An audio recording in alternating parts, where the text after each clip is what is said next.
पर एक ही प्रश्न होता है, ये होता है कि ये पिच्छी पंख कहाँ से आते हैं।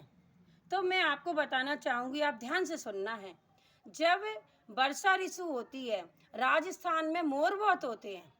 तो जब मोर होते हैं तो बारिश होती, मोर क्या करते नाचते हैं, तो पूरे पिच्छी जो पंख है ना, इसके पूरे मोर क्या करते फैला लेते हैं। वो जब वो फैला लेते तो अपने आप टूट जाते हैं। तो वो जो गरीब बच्चे होते हैं वो इकट्ठे करके रख लेते और सेठ जी को दे देते जाके।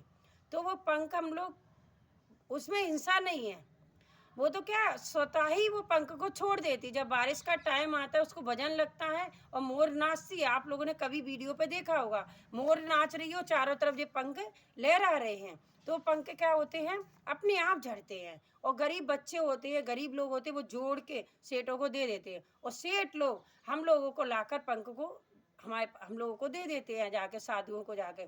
तो जैन दिगंबर साधुओं के पास ये पिच्छी होती है। ये पिच्छी पिच्छी बहुत है। पिच्छी कैसी होती है, एकदम हल्की है और इसमें कोमलता भी है और जीव रक्षा के लिए होती है। जे दिगंबर साधु की पहचान है। ये क्या है, दिगंबर साधु इसके बिना नहीं चलते, ये उनकी पहचान है। पिच्छी से वो एक, बिना पिच्छी के वो एक कदम नहीं चलते, क्योंकि उनके पास ओनली पिच्छी होती है, कमंडल होता है और शास्त्र होते हैं। हम आपको और आगे बताएंगे, आज ओनली पिच्छी का बोलेंगे। तो पिच्छी में भी बहुत गुण होते हैं, एकदम हल्की है और एक डंडी है, एक धागा है, उससे बनाते हैं। तो एकदम इस 5 गुण होते हैं, पसीना से रहित होती है, कोमल होती है और एकदम हल्की होती है और जीव दया की रक्षा करती है। कुछ भी हम सामान उठाते हैं रखते हैं तो इससे मार्जन करते हैं। और भी आचार्य भगवंतों ने कहा है, मंत्र तंत्र का काम भी करती है। और छत्र, जैसे धूप लगती तो हम लोग ऐसे भी लगा लेते हैं, यदि कोई बीमार हो जाता है तो उसको आशीर्वाद भी दे देते हैं। गुरु महाराज लोग होते हैं, वो किसी को झाड़ भी देते हैं आशीर्वाद के द्वारा। और मंत्र तंत्र का भी काम करती है। और जो ये पिच्छी जिसके घर में जाती है, उसके घर में भूत प्रेत निवास नहीं करते, बहुत शुभ होती है। श्री कृष्ण के मुकुट में क्या लगा था, पंख लगा था।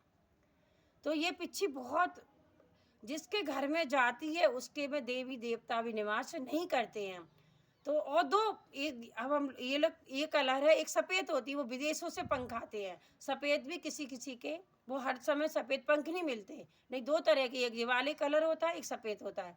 तो सफ़ेद हर जगह प्राप्त नहीं होती है, वो भी कहीं कोई महाराज जी रखते हैं। तो पिच्छी ध्यान रखना, किसी को मार के, कभी मोर को हम लोग नहीं मारते।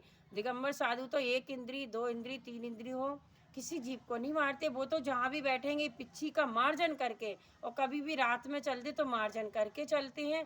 कोई भी चीज़ रखते हैं, उठाते पहले पिच्छी से मार्जन करते हैं। और जीव दया का कारण है। पिच्छी के भी बहुत चमत्कार हैं। जो भी इसको लेता है, जिसके घर में होती है, उसको कभी भी कोई बीमारियां नहीं आती हैं, शुभ होती है। पंख क्या होता है, शुभ होता है। जो अपने पहले जब छोटे छोटे रहते थे तो बच्चे लोग कहते थे, अरे एक पंख दे दो, विद्या आएगी, हम पुस्तक में रख लेंगे, इतनी शुभ मानी गई है।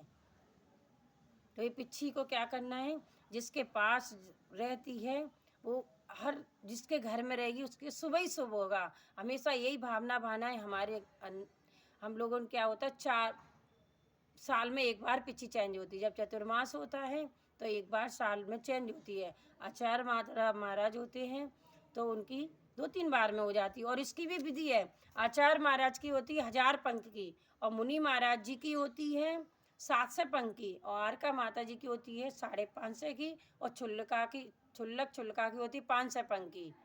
ऐसी इसकी भी एक गिनती है, उसी हिसाब से ये पिच्छियाँ बनती हैं।